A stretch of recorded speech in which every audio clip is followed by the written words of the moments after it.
Hey guys, welcome to another episode of Dayton Drama Queens. I'm Josh Stucky. I'm Philip Drennen. And we want to say thank you, as always, for sticking with us.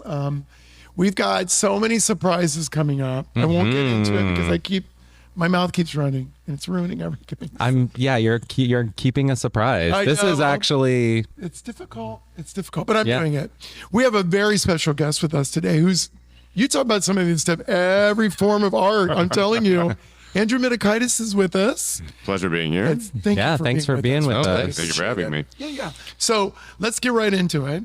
I know you've done talk shows. I know you've done Shakespeare. I know you've done theater. How did this all get started for you? Like as a little kid, is that where it all came from? Or So the 30-second story is my father was a dentist in town for 45 years. Okay. And the deal was I was supposed to go to college and take over the practice. So I get there. I go to college in Virginia. It's a beautiful school called Hampton-Sydney. And I get there, and it turns out I can't do inorganic chemistry. So I'm in the class, and he's yielding an equation on the board, and I look down, and there's blood coming out of my nose. True story. And I look at my friend Gordon. I'm like, this is my brain shutting down. Right. This is it. I cannot do it. So I stand up and I said, Dr. Peterson, I'm out of here. Without turning around, he goes, all right, Hollywood, bye. Oh, wow. My nickname for years. And I walked out and I walked straight over to my current college advisor named Shirley Kagan. I could call her to this day. She's like an absolute sweetheart. I walk into her office and she is about 5'2", curly like hair. She's a self-proclaimed. She's like, I'm a Jew from Brooklyn that happened to like theater. I'm like, okay, Shirley. I walk into her office and she goes, thank God you're here. And I'm like, how do you know me? She goes, I've been seeing you walk around campus. Please, God, be in my show, which was Macbeth. Come full circle. Yes. So, but yeah, no, I hadn't really done. I didn't do college drama in high school. I did a couple things when I was a kid, but no, nothing really till I got to college. Interesting. Okay. And then you had your own talk show. I did call it Gem City Tonight. Gem City Tonight. Very Johnny Carson, Jimmy Fallon kind of thing. I remember that. Yeah, Tell us a little bit about that. How did that go? What was the highlights? All those kinds of things. So as you had mentioned, I've done everything except mime. But hey, day ain't over I yet. was gonna say, wait a minute. There's still time. So I did a little bit of morning stuff in Virginia Beach, and I had a TV show that was on the Travel Channel, and then I've done the news, I've done the weather. Yeah. It's been all over the place. Yeah, it's been a lot. So I came back to Dayton because my father was ill, and I'm like, there's got to be like a late night feel. Like this is just when like carpool karaoke had started taking off, and, like the games on Jimmy Fallon, and it really it was like in the zeitgeist of people's things, like because they loved Colbert, and then Seth Conan O'Brien had just changed formats, and I'm like, I kind of feel like late night's the place to be. Yeah. So we started Gem City Tonight. I got a hold of DATV. And I guess the guy who did their late night show for years, I think he interviewed Noah when he got off the ark. He passed. And like I was like, what if I took it back over? And they were like, sure. So we did it. And I will say this because she will watch this. The first 5 or 6 episodes, you were talking about when things really kind of were just, the guests that came on, they were clearly lower quality production. We hadn't found our groove. We hadn't gotten the band yet. I hadn't had the it takes a second. It took a sec. But then my wife came on board. Okay. As an executive producer. But then she was just helping. This woman, so right now she's probably in the parking lot. She knows both your blood types. She knows where Hoff is buried. And she knows who killed Kennedy. She can find out anything. So she's booking guests. We're getting, and then all of a sudden, bam, COVID hit. Oh, God. So it was weird blessing in disguise. Like I got to interview the lead singer of my favorite band, Cody Canada. So people were stuck in their houses. But then we came back. It just wasn't the same because we had an audience. We had like 60 people in the audience. Yeah. I remember this. Yeah. So it was very, but yeah, it just kind of went to the wayside. And we were thinking of doing a final season because since then I have a couple little ones. We got married. Yeah. So It all changed. Life changed. But yeah. changed. So yeah, but like I said, I've done everything. I've been the voice of Optimus Prime and Batman for cartoons and video games. Very cool. For years I did. So today's your first day at Barnes & Noble. You're a valued member of our team. Welcome as we get you started on your first. I'm like, oh my God. Yeah. Hey, Did it pay the bills? I was going to say, you got to pay the bills. I have been in enough horror films. For some reason, I give the vibe that I'm the sheriff in town that doesn't believe the kids that there's like a murderer on the loose. And I've worn the same khaki khaki uniform for like 3 things, but our county doesn't have enough money to buy a cop car or badges or a gun. Yeah, I did like 5 of those in a row, and I'm like, can I just keep the outfit? Are we good? Thanks. That's funny. Yeah. That's funny. Yep. So now you're in the Groundlings. Tell us about this, because Shakespeare, something that's just always been. So Shakespeare being my first real forte Yeah. into theater, I double majored in theater and music. Shakespeare was my focus, and then I just kind of found myself gravitating back towards like summer stocks in like Virginia, in Syracuse, and all these other places, and just performing Shakespeare. Yeah. And I just finished my master's in classical acting from the Shakespeare Theater Academy from George Washington University. wow, that's amazing. Yep, I have 2. Congratulations. Thank you. Yeah. I have 2 Shakespeare tattoos. I'm that big of a dork. Because I for all the years that I was doing stuff, when you're an actor, you're kind of always something else until you make it. And yes, I was a bartender. Yes, I was a waiter. Yeah. But I was also a golf pro, because you could golf in the day and then act at night. Up until recently, when simulators hadn't really taken over, Yeah. you could. Yeah, that's There true. wasn't golfing at night, That's so I would do that. So I had kind of morphed into being a golf pro in town at the base, and I looked at my wife and I was like, I think I'm bored. And she goes, "You like golf? You love Shakespeare." So I got into the program. She is a smart lady. She's everything front office. Trust me, this whole theater wouldn't happen without her. So anyway, I did the program, and she was super supportive. I drove back almost every weekend from DC because I found out I got into the program. Then 24 hours later, we found out she was pregnant. Wow. So we were like, "What do we do?" Yeah. And I have a beautiful 7 and 6-year-old, and she was like, "I'd rather have 2 mobile than 3 mobile. Go." So she was super supportive, and I got back here, and she goes, "Great. Now that you're great, get your back to Dayton." Yeah. And I did. And I got a hold of the Shakespeare Theater Association of America, and I'm like, there's got to be Shakespeare in Dayton. This is such a vibrant town for Right. arts, Right. and Yeah, it's such yeah. a hub and everything. Nope. No. So I got a hold of the executive director for the Shakespeare Theater Association of America, who just so happens to live in Oxford. Oh. I go down and have coffee with him, and he goes, I'm like, what do I do to get Shakespeare in Dayton? He goes, give me $100 and fill out this application. Wow. And I did. Then we had a bank account. Then I had a lecture series, which I partnered with the Dayton Metro Library about talking a month about the themes of everything. And then I look up, and they were like, well, we should really do a season. I was like, okay. I looked around, like, holy do I have a theater? Yeah. Oh my God, I own a theater. Yes. So she and I are the co-founders of the Gem City Groundlings. Groundlings is actually, for those playing the home game. Yeah. It is the ones that Shakespeare wrote that in the Globe would pay a penny or a farthing and be on the ground. They were the drunk ones. They were the rowdy ones. I see. They are the ground. Thank you. I was Lings. like, what does that mean? So Yep. Now I get it. So, Okay. so obviously Dayton being the Gem City, we're called the Gem City Groundlings because what we're doing is demystifying the language of Shakespeare. Okay. After 451 years, it is this, people think it is this lofty mythological language that nobody gets a hold of. But it's not. It's written for everybody. Yeah. I mean, there's a turn of a phrase and there's Sure. things that, a cream-faced loon, you're like, what? Yeah. Well, people are intimidated by Shakespeare. Yes. They really are. It's like this. Well, and it's different sitting there and reading it and trying to interpret it yourself, and as opposed to watching somebody who has already interpreted the words. It was meant to be performed. Right. So doing it in English class, you're just sitting there reading it, and it's common where people go, I don't get it. Yeah. But if you get it on its feet, because there's no stage direction in Shakespeare, there's no subtext in Right. Shakespeare. Yeah. All the characters tell you what they're going to do. Like Iago in Othello looks dead into the audience and goes, "Come on, I'm not the villain. Yeah. You're Right. with me, right? You're with me." And you're like, "Okay, Yeah. I get it." No, I get it. Hamlet absolutely just looks at us and goes, "To be or not to be?" That is the question. And we go along the ride with him. Yeah. So we're bringing it down. The production we're going to be doing of Macbeth, and then everything we do kind of moving forward for our season is going to be modern dress, basic minimalistic set, but focus on the language and focus on the fighting. We're starting. That's so good. That's a gift Yeah. to people. Yeah. Really, it is. Yeah. So we want you to be able to, and we're not doing accents. We're not putting on airs. Okay. We're not doing anything. It's Yeah. going to be literally, I'll be talking like this. Is this a dagger which I see before me? The handle towards my hand? Come, let me clutch thee. Yeah. So it's going to be, you're going to go, oh, okay. I get it. I there's a difference between people who know that a joke is coming and being able to be laughed all the way through. Right, that's a good point. And whether it's through expression and movement or subtlety, we're definitely going to focus. Like I said, it's modern dress. Basically, give us swords, take away cell phones. Okay. Same kind of idea. Large group. Do you have a large group that are making up the theater? Or is it? So the only people that own the theater are myself and my wife. Okay.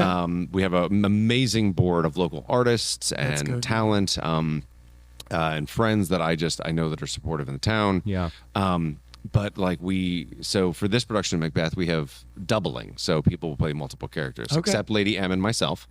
And then we're going to do Comedy of Errors in the fall, in the winter show. And we're going to set it in like the 60s. So think like Halston gowns and things Oh, like I that. love So that. yeah. Yeah, you are. Great. I know what I'm doing. But we do one on, one off. So the next show we're going to be doing, we're partnering with the Dayton Art Institute. They're fantastic and have been great people for us. We're going to be doing a show called A Steady Rain. It's 2 people. It's 2 Chicago cops. So I get to talk like this for like an hour and a half. I'm totally fine with that. That's great.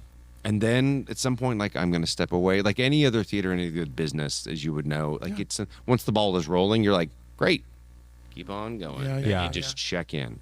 So then we're going to do God of Carnage, which is a great 4-person show, kind of like Who's Afraid of Virginia Woolf. Then we take a break. So our season is a little bit different than the Dayton theater season or normal theater seasons. Yeah. We're starting in the summer and we get light in the winter. I love that. The Human Race and the Guild and the Schuster, they're all doing the big stuff, the Grinch. But I promise you, and I'm saying it here now, and it's recorded, I'm not doing A Christmas Carol. I'm not doing it. We are. I'm not doing it. You can. I'm not doing it. Yeah. I'm not doing it. But then we come back and then we take a break and then come back for our 26th season with Titus Andronicus, which is, thank God we have a blood budget. I remember they made that a movie. Yeah, Titus. I remember that. And As You Like It. So a little bit of laughter, a little bit of blood. Yeah. Yeah. So it's like I said, the theater's right. So even the setting for this, we've set it in a thrust, so it's it's 3 sides, and I only made it 90 seats. Because I want it to be intimate. I want when Lady M and I have that discussion if we should kill Duncan. I want it to be literally we would be this close. If you're the audience, that's it. And that's how it should be because that's what it was written for. And you'll be at the Glass. Right? Yes, we'll be at the brand new Roger Glass Center. We're the first performing arts theater company to come in that isn't UD affiliated. Yeah. So I actually had to sit down with the lawyers and be like, so what do we do? And the lawyers literally go, Yeah. what? So we basically outlined everything, and they're like, no fire, no guns. And I'm like, okay, cool. I don't think there's a lot of that. Crazy. I don't think That is easy. I think we're good. Yeah, and it's such a beautiful place. It is. It's stunning. stunning, And the yes. staff and the facilities director and the university has been just welcoming and so cool. And the students have been very vibrant to the idea. Oh, good. So we made Good. sure that the sound, lighting, that's all student directed. That's I great. wanted them. I want them to be a part of it. And I'm lucky enough that they want me to come on and be an adjunct for the fall. So I'm going to be directing Much Ado About Nothing for them, which we're setting in the late 80s, early 90s. So That's fun too. yeah. So because it's right at that time, and I hate to say this, but it's vintage to them. Right. Oh, sure. Yeah, I know. So starter jackets and Walkmans and Who Say by the Bell, but they love it. Yeah. And they're I was thinking that the other day. I saw a kid. He had to be in high school. He had a Nirvana T-shirt on. Yep. And I was like, he wasn't born when Nirvana. He wasn't born, when Kurt Cobain was alive. But that would have been like me in high school wearing like a Beatles shirt or something like that. But that's so crazy that time period is now vintage. To I think I read something there. If Marty McFly went back in time today, he'd only go back to 1995. Oh my Ooh. God. Yeah. That hurts. Weekend at Bernie's is on Turner Classic Movies. Oh my Wow. gosh. Yeah. Isn't that crazy? Yes. It's absolutely crazy. I I've was- been watching the Godfather trilogy, and I just think to myself, when I was young, I thought this movie was forever old. And now that I'm right. old, it's like, how old is this freaking movie? Yeah. So good, though. crazy. Amazing stuff. I think it's incredible what you're doing for Shakespeare. I know this was, there was some Shakespeare that was going on in South Park's historic district that was outdoor Shakespeare. And I remember the accessibility didn't seem like what you're doing, which is really bringing it to people on a plate that they can easily take from. You know what I mean? Yeah. It's kind of that highbrow, and you're like, people aren't getting what's going on in this whatever. I'm glad that you're doing what you're doing. It's going to be amazing for our town. It's language for everybody, and I love that South Park does what they do. They show up. It's like They do. Brigadoon. They show up once. Yes. They do a production. They go away. Yes. I know there's a troupe kind of north of town, Huber Heights. They're a self-proclaimed troupe. They do some outdoor stuff. It's community Yes. theater, and I've offered services to both. I mean, it's everyone's language, and that's Yeah. how it should. But this is the first time they're paid actors. I have DC people coming in for the performance. My gosh. I hire what's 3 tiers, so I hire all over the country. Then I'll hire 90 miles, and then I hire dead local. Nice. So just to give everyone a taste of the outside performance, the level of professionalism, and we foster and nurture that within the artists that stay here and create and go to other. I'd send you out into the world. Yeah, So it yeah. doesn't matter where you go. Yeah. So outside of doing Shakespeare, is there anything you see? Like, would you get into the regular stage stuff, Broadway stuff, any of that kind of stuff that appeals to you, or is it you found your lane? No, I'll do. So we do one on, one off. So I'll do anything. My wife is begging me to do Chicago, which I. Oh my God, we were just talking about Yeah. Chicago. Yeah, Yes. which is coming up in one of the local theaters here, which is yes, great. Yes. I was curly in Oklahoma, the national. There's a bright golden haze on the meadow. Get Oh, it. yeah. But yeah, no, and I'm down for like noises off. I'm down for I'm really anything that puts butts in seats, because it's after being in DC. Bingo. Yeah. After being in DC, there was such a call for non-politicalized Shakespeare, theater, like theater that doesn't have a message. Just go. I want to have dinner with the wife, dinner Right. with Yeah. the partner, go out and see it, have fun, Yeah. and just go home. I don't want to be preached at. I don't want to Yeah. be talked to. Yeah. Like there's a real call. Like they're reviving. A lot of Sondheim. Like this is why I think Wicked has made a huge comeback. I mean, I love the fact that people just want to go Yeah. and be entertained. Yeah. Right. True. Yeah. True. And so I'm really open to anything. Well, that's good. So yeah. We need more of that. In Well, Dayton, Ohio. you know, there is kind of a lot of theater in Dayton too, so it's nice that you know, you have a voice that is going to be specific to you, and so that people can say, okay, if I want this type of evening, I can go to this show, or you know, the option is there. So it's not just like a bunch of people just kind of trying to Yeah. fight for the same voice or the same spotlight. It's nice to have, you know, something new. And, something I interesting. think that in the audition process, I just think about Shakespeare. Because if I go to audition for a show, I don't feel any like, and like I was saying, that intimidation factor. You're making it like you're chill. It's good. We're all right, guys. You can do this. Just to give you an idea, our pre-show music includes Adele, the Beastie Boys, nice. Phil Collins. Yeah. Like you're gonna sit there and be like, okay, what am I sitting like? Like I said, we're in modern dress. Yeah. And the setting is intimate. It's because it's your language. It's your show, and that's how it should be. That's I mean, great. there's a time for a place and a doublet and a skull in the spotlight. Yeah. This ain't it. Yeah. That's really great. And I know working with UD, which we've been talking about, kind of like doing that foray as well. Working with UD, I think it's good for them, you know, the actual university, because they are looking to build a musical theater program and Yeah. all this kind of things. This is kind of like timely. Yeah, I've definitely been able to talk to some of the faculty. They want to make it a destination where people come to get their theater degree. Yeah. So, I mean, it's great. Right Satan Town produces Of course. fantastic theater. Of course. Yeah. I saw you had Joe Deere on, near and dear to my heart. He was at our soft launch. I love Joe Deere. Great man. And he's been super supportive. But UD's also like, hi, we're here too. Yes. And exactly. I'm happy to drop any inkling of anything to make a ripple for them. And I think Shakespeare's a fun way to do it, because I mean, after almost 500 years, we're still talking about him. Yeah, that's true. Yeah. That's true. Now, is your wife into the arts at all, or is she? My wife doesn't go to theater. Oh, really? She loves Chicago. She actually went to Wright State. Okay, English major.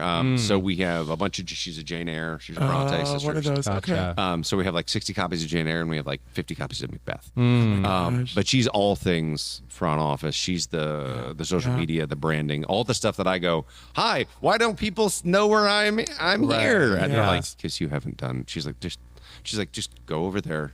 I'll go over here. She's Yeah. everything behind the scenes, front, like. Well, you have to have that. I Yeah. mean, or you don't exist. Yeah, in it's this day and it's age. such a beautiful balance, and I'm so lucky that I found a partner that is like, we get it. You go be the star. I'll make sure that you're the star. Yeah. Right, Well, and exactly. speaking of that, so if we want to follow you on Oh, Instagram, yes. Facebook, how do we find you, and how do we keep up to date with these amazing shows? It's Gem City Groundlings, all one word. obviously Dayton's the Gem City, Groundlings is a Shakespeare thing. We have Instagram, we have a website. We are still always looking for partnerships. Like, luckily, thank you so much. Sure. We have luckily Ruby Girls. partnering with the Yes. Ruby Girls. Yes, yes. But I want it to be local. I actually had somebody non-local approach me for a sponsorship, and I was like, "Yeah, but you're not going to come to the shows." Yeah, Right. we go through that all the time. Yeah, I want you here. So hard. so Instagram, Facebook, the website. Just like any nonprofit, we're looking for donations. Yes. But we're looking for the conversation. Yeah. If you want to talk about our lecture series, because we do Power and Politics, the Lovers, like we do one each month with the Dayton Metro Library. I actually go into prisons and do Shakespeare behind bars. I Wow. do correctional That's institutions and stuff like that. So we need funding for that. Yeah. As well as paying the artists and so forth to keep it professional, because I want to make sure that everyone is appreciated and valued Yeah. as we give it back to you. So For sure. any of those things, if you just Google Gem City Groundlings, you'll probably see my mug on something. Well, thank you so much for being with us. No, today. it's an Thank absolute you. pleasure. 20 minutes was a great conversation. Yeah, I'm excited. And I to see chatted, the but show. Me too. I We're talked very most of it. My no, wife's like, that's "You what we- never shut up." That's We the want you to talk. Yeah, Okay, So all they right. know about us already. All right. Yeah. Thank you again. No, thank you. Listen, everybody, we want to thank Square One Salon for being our major sponsor. We want to thank Tyler and Mitosis, all the work they've done to make sure Dayton Drama Queens is successful. We'll see you next time. I'm Josh Stucky. I'm Philip Drennen. Thank Bye, you so everybody. much. Bye bye.